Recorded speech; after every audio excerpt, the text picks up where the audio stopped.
What is going on YouTube team? I'm El Sam Next to all my wonderful, beautiful face. Just miss you, love you. For today we got deck profile with Dan doing his standard deck profile of D Please. We just came back from a regional blue sheet event at New Jersey, Secaucus, New Jersey, and we're gonna take it away. All right, what's up, guys? It's your D Police clan leader, Dan, here with standard D Police because I love it. Goyush is our only starter, standard stuff, on right draw. A lot of decks really benefit from the draw, especially ours. We're gonna get to the threes and just go work our way down. We play 4 Super Dimensional Robo Die because this is our main Vanguard that we want to see and ride first, because he has the continuous ability of if he is at 35k or greater, he gets a crit. So if you're swinging in and you are, let's say, swinging in for a nice hearty 28,000 at the Vanguard, and you by chance happen to hit a trigger, your Vanguard, and you give that power to the Vanguard, your Vanguard will indeed gain that crit. Another way to get power outside of triggers is by his act ability is once per turn. You rest any number of rear guards to give your Vanguard plus 10,000 power. And that must be done, like, you must rest them all at once. You can't, like, be like, oh, I'll just rest this and, like, call over rest. It's like, no, it has to be all at once. And then that's it. Next up, we play 4 Ultimate Dimensional Robo Rudy. And this is pretty much our kill card because Superior Riding during the battle phase is really good and really busted, as evidenced by Raging Form Dragon from back in the Dizzle A. Skill is auto hand at the end of the battle that your Vanguard attacked, counterblast 1. If your Vanguard's power was 45k or greater, you get to counterblast 1, Superior Ride onto the Vanguard circle as standing and give himself plus 10,000 power. And additionally, when you ride him, he gives the entire front row units plus 10,000 power. He gives 3 of them plus 10,000 power. So basically, ideally, is you want to ride into this when your opponent has low cards in hand and is at either 4 or 5 damage to secure the game win. And if you have to ride this first, it kind of sucks, but there's some other ways to, like, play around it and try and beef up. And for our last grade 3, we're playing 1 Mass Police leader, Bard. I am so happy that Mass Police is now a sort of quasi archetype in the deck now, and not some little joke that I have with me and the guys. Skill is on rearguard circle. If your Vanguard's power is 30k or greater, it's a continuous skill, and you get plus 5,000 power and a crit to him. So basically, when you're going to swing for game, having him on rear is really, really good. It helps you push for extra damage, especially if your opponent's at 4 and you don't see the Great Dayushi. You could just, call this to the side and then just swing and pressure with crit and damage. I'm thinking of trying to see if I can't find some way to bump him up to 2 so I can see him more consistently. But aside from that, the grade 3s are pretty much fairly standard for just pure D Robos. Next up for 2s, we play 4 Dimensional Robo Die Dragon. Die Dragon is a nice hearty 10k base now, and he can pump the Vanguard by 5,000 power for a cost of a Soul Blast. It's once per turn. So it helps you reach the magic numbers with Dayusha, helps you reach the magic numbers in order to Superior Ride integrate. And when your Vanguard is at 30k power, you might see a theme here, you get 10,000 power to himself. So 20k attacker when your Vanguard hits 30, so additionally helps push for numbers. Really good card. So play 4 Cosmo Beaky. On place, counter +1, gives himself +5 and gives the Vanguard +5. So again, we play enough, try to play enough units in order to make it so that we can hit 35 consistently, or in, like, most cases, just be able to hit 38 consistently, and not have to rely on drive checking triggers in order to facilitate power. And then plus he, like, can be just used as a nice 5k shield on the side. If anything, honestly, Cosmo Beak, if I'm to cut something in order to put the second Bard in, I would probably cut Cosmo Beak, because our last grade 2 is Miracle Dandy, and Miracle Dandy is something that I feel the deck really needs, especially considering a lot of matchups, mainly Kagero and, like, other stuff, get like super high power and just have guard restrict where you need to have like extra shield. And that's where Dandy comes in. So once you're at grade 3, he gets a 10k shield boost. So basically he becomes a trigger in your hand and you can just block with him and guard and hopefully try to survive your waterfall turns or stuff like that. That's it for 2s. Next up we play 4. Dimensional Robo Brave. Die Brave.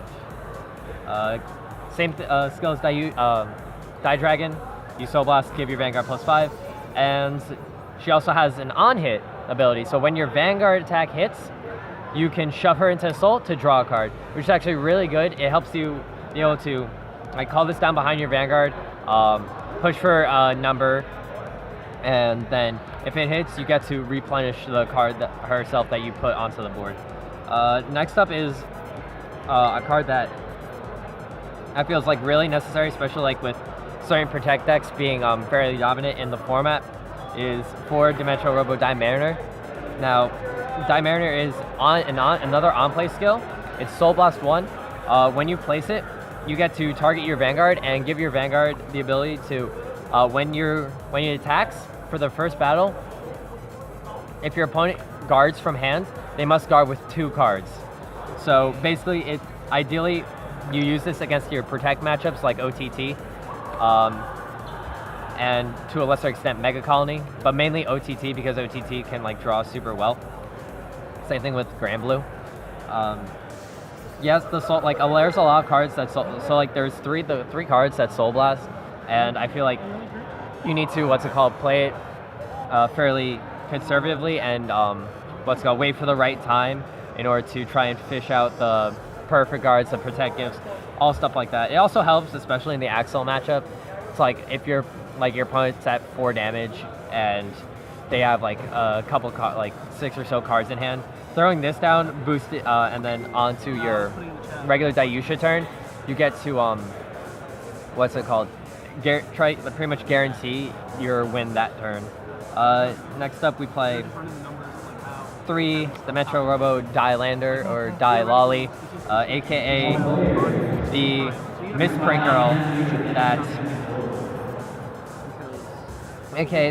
girl that everyone has been talking about. It's a continuous, when you're again 30k, your Vanguard's at 30k, you get to make it so your opponent cannot intercept for the entirety of that turn where your Vanguard is at 30k or greater. So it basically especially helps for other Force matchups, and again, Axel matchups where they're dumping their entire hand onto the board, as well as just, again, more Protect countering, so that way they can't be using their sides in order to like protect their Vanguard, especially when you're hitting magic numbers that are like chump blockers for like 5. So like if you're swinging for like what's an 18 to their 12, that's like just a 5k guard. Actually no, that's a 10k guard. So like if they have like special 10k vanilla interceptors or stuff like that, it really stops them. Yeah, definitely love her. And then we finish out with 2 Commander Laurel. I could only find place to put in 2 because originally I was playing Die Tiger in place of this because I felt him resting rear guards would lessen the my impact of like my Dayusha in order to like pump it up to give it power in order for it to get crit. But it's actually really good, especially when you're stuck on great Dayusha and you and you need that extra crit pressure. So it's like you're doubling your own Vanguard's power and then you're or any unit. So it's like you count +1 your rest of 4, double a unit's power and give it a crit. So it definitely helps you push for game, especially if you like if your opponent's at 4 and they have like a lot of cards in hand, they need to guard like all of your attacks, and like you have a Sil Bard on here and on your side, and then you have your Dayusha on band, and then some other unit like a Die Dragon. Like you double the Die Dragon's power, and then like you just call over the unit. It's like you call over into the Sil Bard, and then you just like you have 3 units that are swinging with crits, so they need to guard all of these effectively in order to make their way through the turn. Last up, we're trigger lineup. I wonder what the trigger lineup could ever be, Dan. I mean, it's one of 3 things, but like in all honesty, play 8 crit. Because honestly, I feel like having your opponent no guard you when they're like 3 damage and you swing it on the Ayusha, you basically just guarantee the game at that point because you just hit the crit, you win.